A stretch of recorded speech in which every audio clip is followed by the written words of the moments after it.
성도님들, 사람은 절대로 혼자서 살아갈 수가 없죠. 특히나 도움의 손길을 필요로 할 때가 그렇습니다. 다만 문제가 있다면 사람의 도움에는 한계가 있다는 겁니다. 분명한 한계가 있습니다. 그래서 신앙의 기본이 뭐냐? 사람을 의지하는 것이 아니라 나를 가장 잘 아시고 나를 가장 잘 도와주실 수 있는 하나님을 의지하는 것. 이게 바로 신앙의 기본이죠. 시편 56편을 지은 다윗도 이 사람을 의지하지 않고 하나님을 의지하겠다라고 이야기를 합니다. 환난 날에 더 이상 이제는 사람을 붙잡지 않고 하나님을 붙잡겠습니다 라고 고백하고 있는 것이 바로 오늘 시편 56편입니다.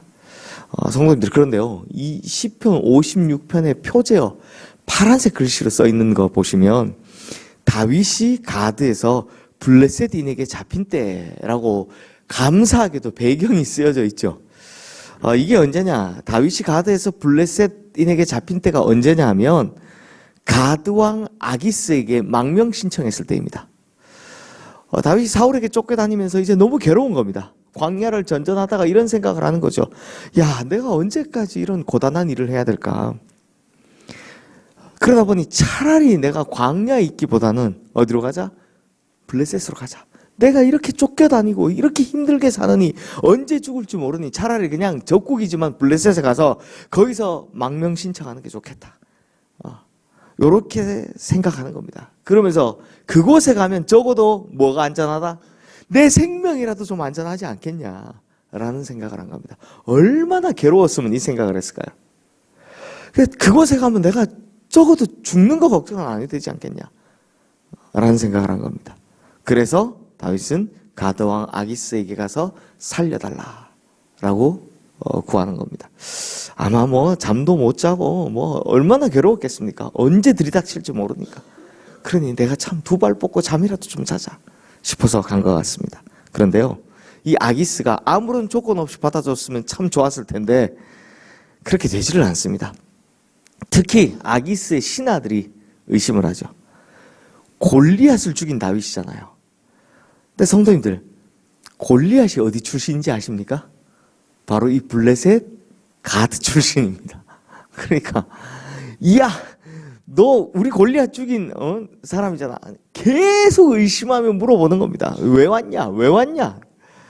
다윗이 오히려 거기 있다가 야, 여기 있다가는 오히려 내가 지금 여기서 죽겠다라는 생명의 위협을 느끼는 겁니다. 그래서 다윗이 위기를 탈출하고자 우리 시편 34편 때도 봤는데 뭐합니까? 침을 질질 흘리면서 지금 막 미친 척을 하는 겁니다. 어떻게든 살아나려고 별짓을 다 한 겁니다. 결국 참 다행히 다윗은 미친 사람 취급받으면서 거기서 쫓겨나죠. 그 위기를 모면하게 됩니다. 그 위기를 모면한 직후 다시 광야로 나온 다윗이 하나님 앞에 고백한 시가 바로 오늘 시편 56편인 겁니다. 그러니 이때 다윗은요, 아주 귀중한 걸 깨달은 겁니다. 어떤 걸 깨달았냐? 오늘 보면 3절 말씀 우리 함께 읽어보겠습니다. 두려워하는 날에는 내가 주를 의지하리이다. 두려워하는 날이 오면 사람을 의지하지 않겠습니다. 하나님만 의지하겠습니다. 이게 맞는군요 라는 깨달음을 얻은 겁니다. 두려워해서 어디로 간 겁니까? 사람 의지하러 아기스 왕이 갔는데 아니더라라는 겁니다. 하나님만 의지하겠습니다. 삶이 너무 무겁고 또 너무 죽음이 두려워서 사람 의지하러 찾아갔더니 오히려 그 사람이 나의 생명을 노리더라 라는 겁니다.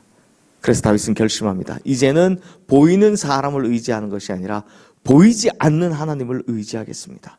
내가 이제부터는 하나님만 의지하려 하오니 하나님 정말 이제는 나를 좀 도와주십시오 라고 고백하며 지금 다시 광야로 나간 거죠.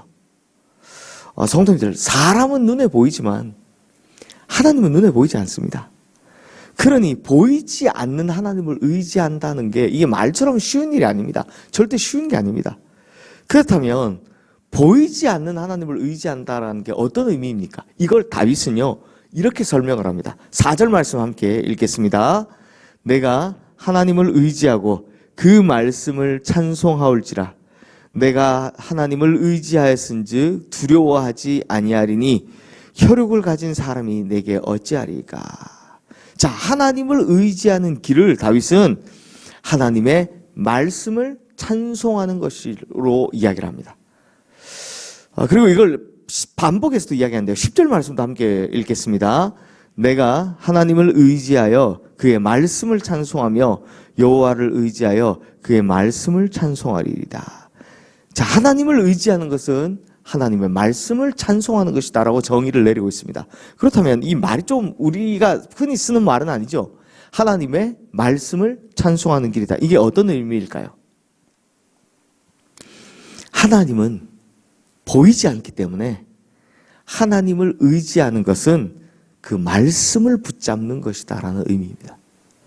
말씀을 붙잡는다라는 일반적인 표현보다 말씀을 찬송한다, 말씀을 기뻐한다, 말씀을 따라가겠다라는 다윗 특유의 이 시적인 표현을 쓰고 있는 겁니다. 그러니 성도님들, 보이지 않는 하나님을 따라가는 길은 뭐밖에 없습니까? 하나님의 말씀을 따라가는 길밖에 없습니다.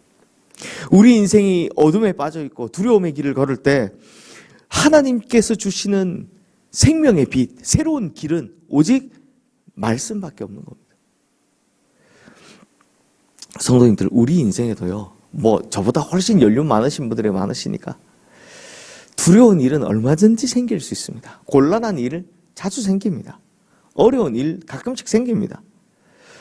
그러므로 사람으로 인해서 혹은 물질의 이렇게 고통으로 인해서 혹은 건강의 아픔으로 인해서 두려운 일들이 생길 때 사람 따라다니지 마시고 주님의 말씀을 의지하시기를 주님의 이름으로 축원합니다.